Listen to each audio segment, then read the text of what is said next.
भारत में महापाषाणों के काल तथा फैलाव पर एस.पी. गुप्ता ने सप्रमाण समालोचनात्मक विचार प्रस्तुत किए हैं। वे लिखते हैं, भारत में महापाषाण सभ्यता का अधिकतर फैलाव उस क्षेत्र में है जो विंध्याचल पर्वत के दक्षिण में है, जिसे हम गोदावरी का दक्षिणी क्षेत्र कहें तो ज़्यादा ठीक होगा। साधारणतया उनमें मूलभूत सभ्यता संबंधी क्षेत्रीय एकता पाई जाती है, जिसमें मुख्यतया काले और लाल मृंड भांड, लोहे के औजार तथा खास प्रकार के बर्तन हैं। दुर्भाग्य से इसे महापाषाण सभ्यता पुकारा जाता है। समाधियों के अतिरिक्त भले ही यह सभ्यता का कोई अन्य आचार विचार प्रदर्शित नहीं करती, और क्योंकि यह सभ्यता सबसे पहले आवासीय क्षेत्र में सर्वाधिक प्राचीन काल में हल्लूर में तलाश की गई थी, अतः इसे हम हल्लूर सभ्यता कहकर पुकारते हैं। हम बहुत गहराई से महसूस करते हैं कि हल्लूर सभ्यता महापाषाण से पूर्व प्रकट हुई थी और इसे महापाषाण के सृजकों ने दक्षिण भारत में आगमन के बाद अपना लिया था। उनके मूल रूप में भारत के प्रवेश की तिथि बड़े लंबे समय तक एक विचार का ही परिणाम थी। जय भीम, नमो बुद्धाय। आज हम बात कर रहे हैं प्राचीन भारत के शासक नाग, उनकी उत्पत्ति और इतिहास पुस्तक से भारत में महापाषाणों का फैलाव तथा काल के बारे में। आज की ये वीडियो नंबर 380 का अगला पार्ट है। पुरातत्वीय प्रमाणों के आधार पर व्हीलर महोदय ने यह काल 300 ईसा पूर्व तथा बनर्जी ने 700 ईसा पूर्व बतलाया है, मगर कुछ काल पूर्व हल्लूर सभ्यता से संबंधित हल्लूर यानी कि धारवार, जहाँ से लोहे की वस्तुएं तथा काले और लाल मृंड भांड प्राप्त हुए हैं। ये सहसा लोहे के भारत में आने के बारे में हमारे सम्मुख एक मुख्य प्रश्न खड़ा कर देता है। भले ही व्हीलर महोदय ने ये काल 500 ईसा पूर्व बतलाया है, जबकि स्वात घाटी की लौह युगीन समाधियों की कार्बन 14 तिथियां 900 ईसा पूर्व हैं।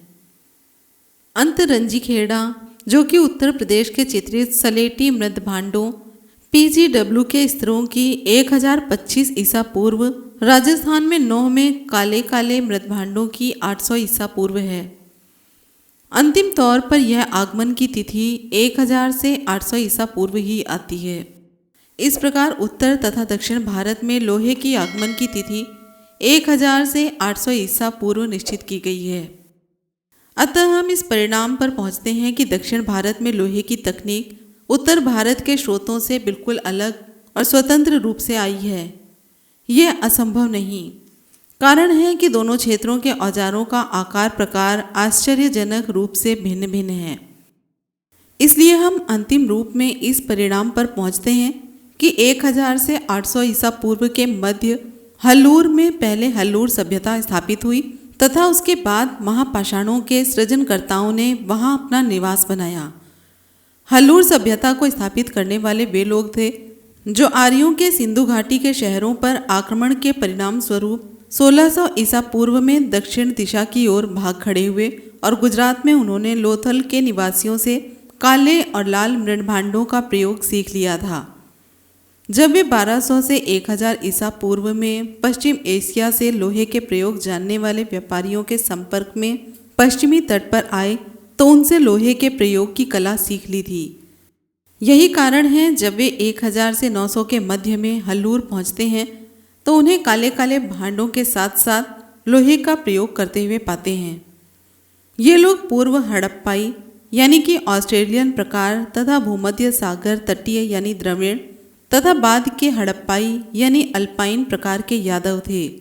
पहली जाति लंबे सिर वाली थी तथा दूसरी गोल सिर वाली, जिनके प्रमाण महापाषाण कब्रों की खुदाई में मिले हैं। हम जानते हैं 1200 से 1000 ईसा पूर्व के मध्यकाल में पश्चिमी एशिया में लोह धातु के प्रयोग की कला चारों तरफ फैल चुकी थी और यहूदी असीरियन व्यापारी जहां भी गए अपने साथ लौह धातु के प्रयोग की कला भी ले गए। पहले बताया जा चुका है कि 1000 ईसा पूर्व के लगभग असीरियन राजाओं ने पार्शिया की खाड़ी पर अपना अधिकार जमा लिया था, जो पूर्व के व्यापार का द्वार माना जाता था। अतः वहां यहूदी तथा असीरियन व्यापारियों की गतिविधियों में भारी वृद्धि हुई, यहाँ तक कि उन्होंने भारत के पश्चिमी तट तथा दक्षिण भारत में अपनी बस्तियां बसा ली।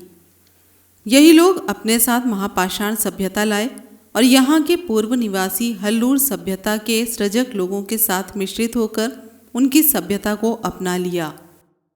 नवांगतुक सभ्यता के लोग नस्लीय तौर पर पूर्व के लोगों से अधिक भिन्न नहीं थे, अतः दोनों वर्गों का घुल मिल जाना प्राकृतिक था।